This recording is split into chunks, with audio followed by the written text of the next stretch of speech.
Lunch time झालं पण आज माझं लक्षच लागत नाहीये. हाफ डे घेऊ का रे? राघव: तू डोक्यावर पडलाय का? किती वाजलेत बघ. आता कसला हाफ डे? लक्ष: आता पुढे. चल जाऊ जेवायला. राघव उठला तसा त्याचा मोबाईल वाजला. आईचा कॉल होता. जेवलास का रे? आई: नाही, जातोय आत्ता. राघव पडत्या आवाजात बोलला. बरं, एवढंच सांगायला कॉल केलेला की भाजी आज मयुरीनं केलीये. नीट पोटभर जेव हा. आईने हसत हसत फोन ठेवून दिला. त्याला क्षणभर त्यानं काय ऐकलं ते त्याला समजलंच नाही. लक्षने काय म्हणून विचारलं तेव्हा त्याने फटाफट टिफिन काढून त्याला जेवायला ओढत घेऊन गेला. तिला बऱ्यापैकी जेवण बनवता येत नसलं तरी आज तिनं त्याच्या आईसारखीच भाजी बनवली होती. तो अगदी पोटभर जेवला. ह्या एवढ्याशा गोष्टीनं त्याचा मूड पार बदलून गेला.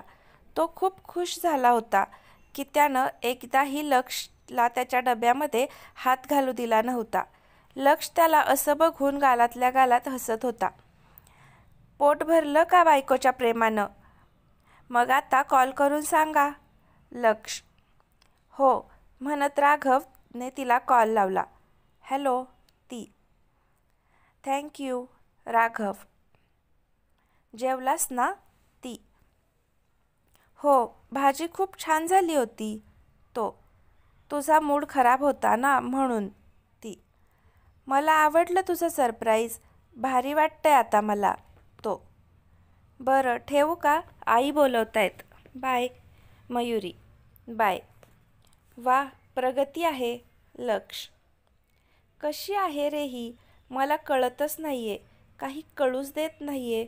राघव: चला आता कामाला लागा, नाहीतर घरी जायला मिळणार नाही. लक्ष असं बोलला तसं त्याला आठवलं त्यानं सकाळपासून ॲप्लिकेशनचं एक पण बिल्ट रिलीज केलं नव्हतं. तसा तो फटाफट कोडिंग करायला लागला. काम आटोपून निघेपर्यंत त्याला थोडा उशीर झाला होता. तो आज जरा जास्तच ओढीनं निघाला होता. मयुरीनं त्याला आज खूप छान सरप्राईज केलं होतं. ती तिच्याही नकळत त्याची काळजी करत होती. परवा त्याचं बोट कापलं तेव्हाही ती त्याच्या काळजीनं स्वतःहून त्याच्याकडे गेली होती. राघवला मात्र हे कळायला मार्ग नव्हता की ती नक्की तिचं कर्तव्य आहे म्हणून हे सगळं करतीये की त्याच्याबद्दल तिला काहीतरी वाटतंय म्हणून स्वतःहून मनाने करतीये. त्याला तेच जाणून घ्यायचं होतं, पण तिनं स्वतःहून तिच्या मनाची दारं बंद करून ठेवली होती. समीरशिवाय तिच्या मनात मी आहे की नाही हे त्याला काही कळत नव्हतं. तो त्याच्या विचारातच घरी पोहोचला. आज त्याला चांगलाच उशीर झाला होता. 9 वाजून गेले होते.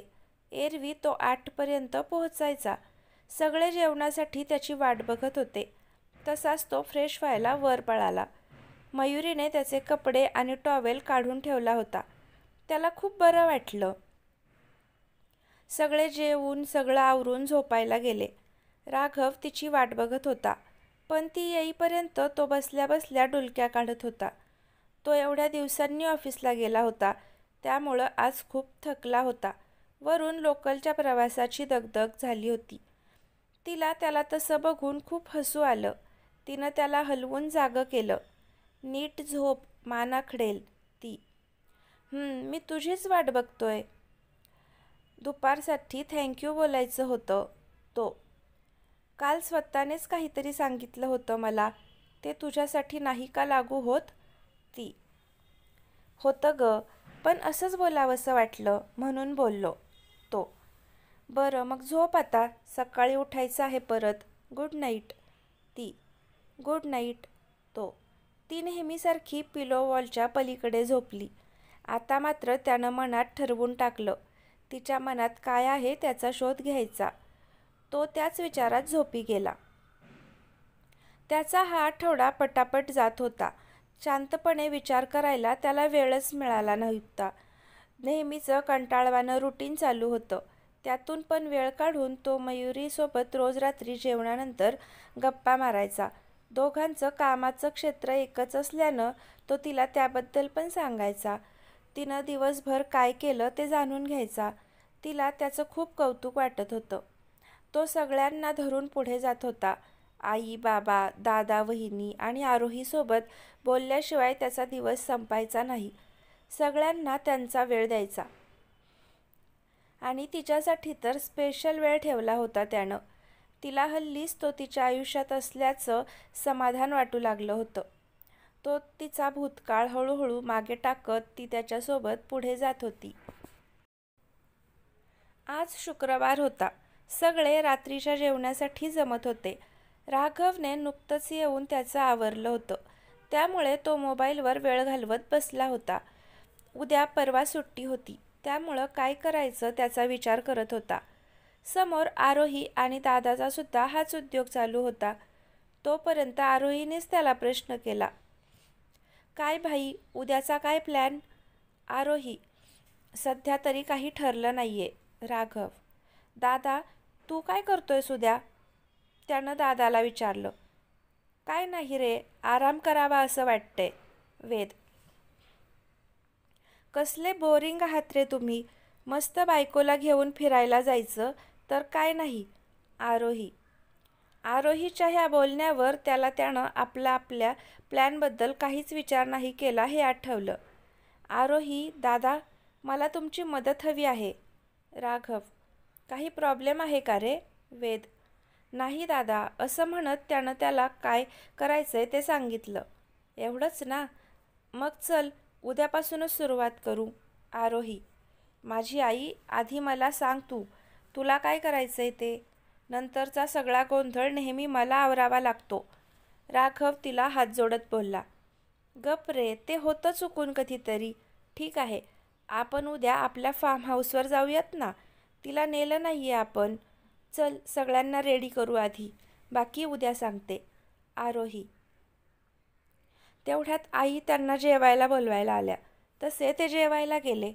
तिथे राघव आणि आरोहीचं एकमेकांना इशारे करून तू सांग, नको तू सांग वरून तू मॅमे चालू झालं. आईचं लक्ष जाताच ते चूप बसले. तसा वेद हसायला लागला. तुम्ही दोघं कधीच सुधारणार नाहीत.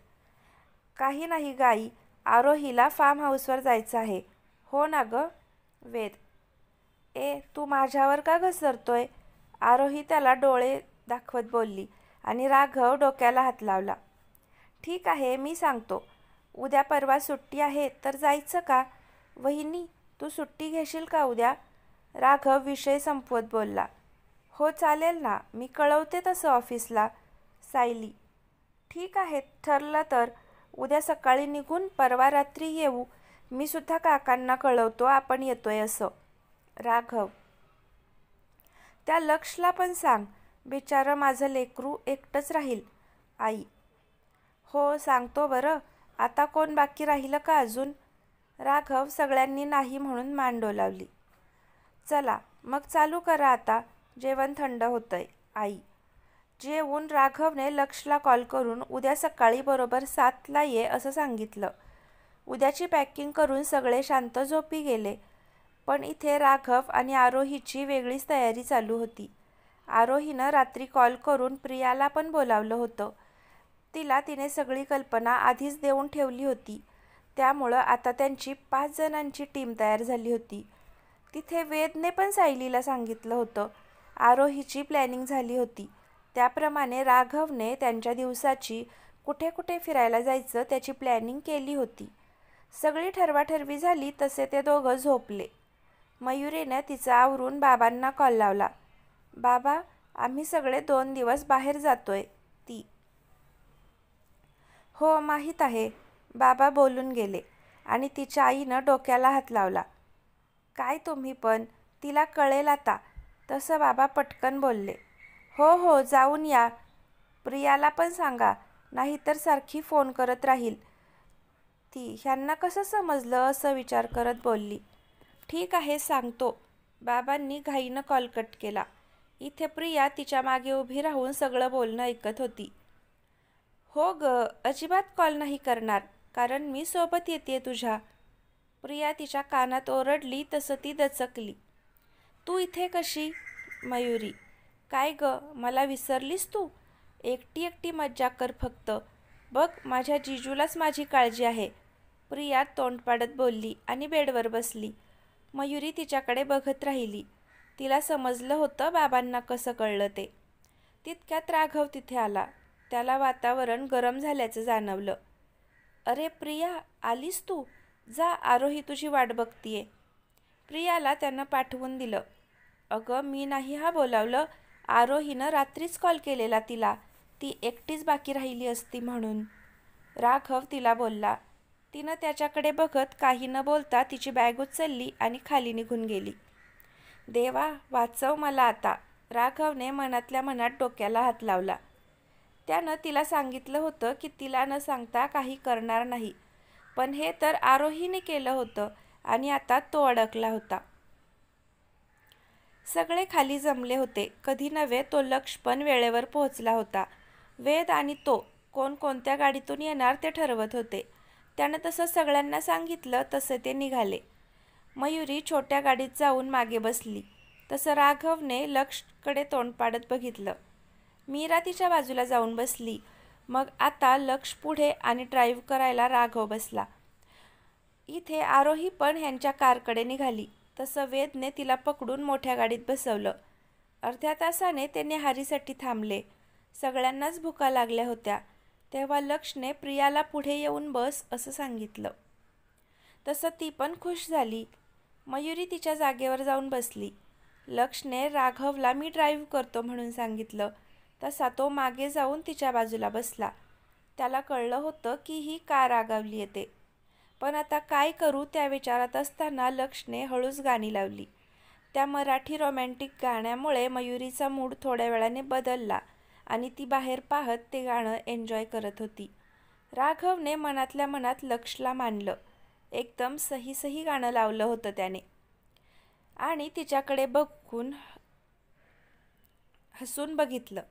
तिनं त्याला डोळ्याच्या कोपऱ्यातून बघितलं. तो तिच्याकडे बघत गाणं पुटपुटत होता. तिला आता हसू फुटायला लागलं होतं. पण ती कशी तरी गाल फुगवून बसली होती. तिला ह्याचं काय करू मी असं झालेलं. पण आता माघार कशी घेऊ म्हणून ती तशीच बसली. आता मात्र तिला खरंच हसू फुटलं. ती गालातल्या गालात हसायला लागली. तसा राघव पण मनापासून हसला. ती मध्ये मध्ये त्याच्याकडे बघत होती. तो मात्र थेट तिच्याकडेच नजर लावून बसला होता. तशी तिनं पटकन मान फिरवली आणि खिडकीबाहेर बघायला लागली. त्यानं पण गाणं पुटपुटत तिला मनापासून साथ घातली. तसं तिनं त्याच्याकडे दचकून बघितलं. जसं काही त्याने तिच्या मनातलं वाचलं. तो खरंच तिचं मन वाचू शकत होता. याचा अनुभव तिनं आधी पण घेतला होता. आता मात्र ती त्याच्याकडे बघून मनमोकळं हसली. तसं त्याला तिनं माफ केलं ते समजलं. त्यामुळे त्याला आता बरंच हलकं वाटू लागलं. आज त्याला चक्क एका गाण्याने वाचवलं होतं. काही गाणी असतातच तशी मनाला भेडणारी. त्याची आणि लक्षची चिडवाचिडवी चालू झाली. लक्ष वहिनी वहिनी करत मयुरीला राघवच्या गोष्टी सांगायला लागला. राघव त्याला गप्प बसवत होता. पण ती आणि प्रिया दोघी मनापासून हसत होत्या. त्यामुळे तो गप लक्षला सहन करत बसला. फार्म हाऊस 4 तासाच्या अंतरावर गावात होतं. राघवच्या बाबांनी त्यांच्या शेतात ते बांधून घेतलं होतं आणि रामू काका आणि लक्ष्मी काकी त्याच्यावर लक्ष ठेवत होते. आमराई होती, नारळाची झाडं पण होती आणि जवळच समुद्रकिनारा होता. त्यामुळे ते बरेचदा इथे असं येऊन राहायचे. पोहोचल्यावर सगळ्यांनी जेवून घेतलं. आराम करायचा म्हणून एक झोप काढू असं ठरलं. 2च खोल्या असल्यानं एकामध्ये सगळ्या लेडीज आणि दुसऱ्यामध्ये हे चौघं. 4च्या सुमाराला सगळे चहा घेऊन जवळच्या रामाच्या मंदिरात पायी निघाले. सोबत त्यांनी कपडे पण घेतले होते. येताना समुद्रावर जाऊन धुडगूस घालायचा असं ठरलं होतं. पण मंदिरात जाण्यासाठी टांगे घ्यायचे असा हट्ट आरोहीनं धरला.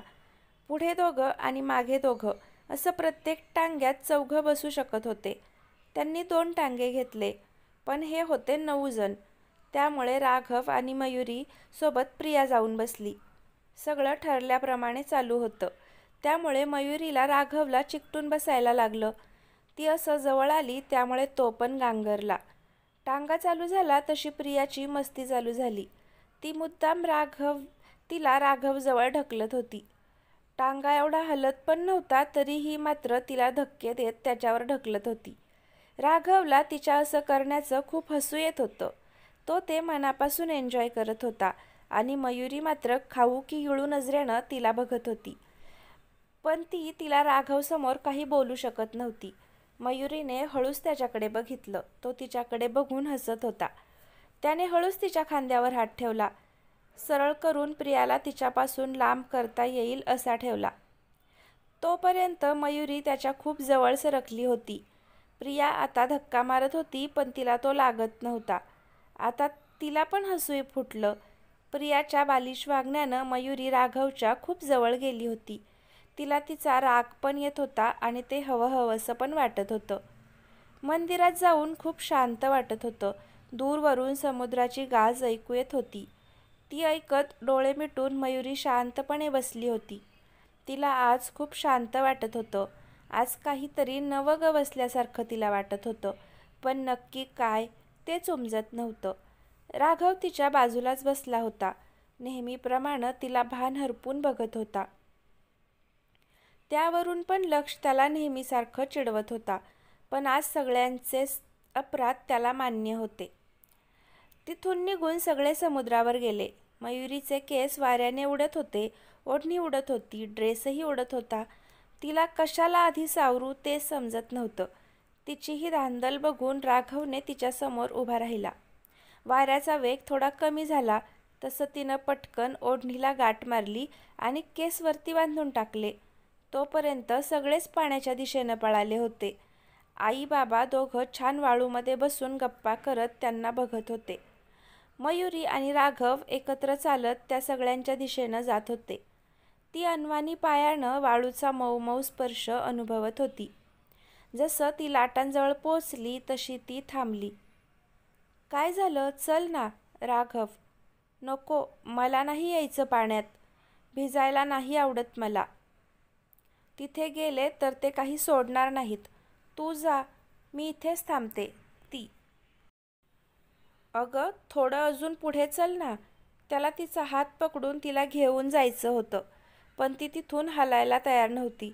त्यामुळं नाईलाजानं तो त्यांच्यात गेला. ती त्या सगळ्यांना मस्ती करताना बघत होती. सगळे ओलेचिंब झाले होते, मनापासून एन्जॉय करत होते. राघवचं शर्ट त्याच्या अंगाला चिकटून बसलं होतं. त्यामुळे व्यायामामुळे कमावलेलं शरीर तिला दिसत होतं. त्याला तसं बघून तिच्या गालावर गुलाब फुलले. कसला भारी दिसतोय हा. त्यानं तिची नजर पकडली तसं तिला अजून इथे तिथे बघायला लागली आणि आईबाबांसोबत जाऊन गप्पा मारत बसली. आरूने ही नजरानजर बघितली होती. सगळे थकून आई बाबा आणि मयुरी बसले होते तिथे आले. आरोहीनं आल्या आल्या एक टॉवेल गायब केला आणि राघव शर्ट काढून पिळत होता तेव्हा आरोहीने तो शर्ट त्याच्या हातून पळवला आणि चुकून वाळूत पडला असं दाखवलं. इथे टॉवेल पण संपले होते. राघवने आरोहीकडे चिडून बघितलं तसं तिने मयुरीकडे बघ असा इशारा केला. मयुरी त्याच्याकडे बघून गुलाबी होत होती. मान खाली घालून बसली होती. मध्येच चोरून बघत होती. राघव तिचं ते लाजणं एन्जॉय करत होता. निघताना सुद्धा आरोही त्या दोघांना एकटं पाडून सगळ्यांना पटपट घरी पळवत होती. त्यामुळे ते बरेच मागे पडले. खाली काही पडलंय का गं? कधीचं बघतोय मी. काय शोधतेय? राघव, काही नाही. कुठे काय? काहीच नाही. तिला काय बोलू ते सुचत नव्हतं. मग वर बघ की, तो तिला चिडवत होता. ती काहीच बोलली नाही. राघवला तिचं ते लाजरं रूप खूप भावलं होतं. ती तिच्या नकळत त्याच्याकडे दुप्पट वेगाने ओढली जात होती. आरोहीनं अजून काय प्लॅन करून ठेवला होता हे बिचारीला माहीतच नव्हतं. अजून तर अख्खी रात्र बाकी होती.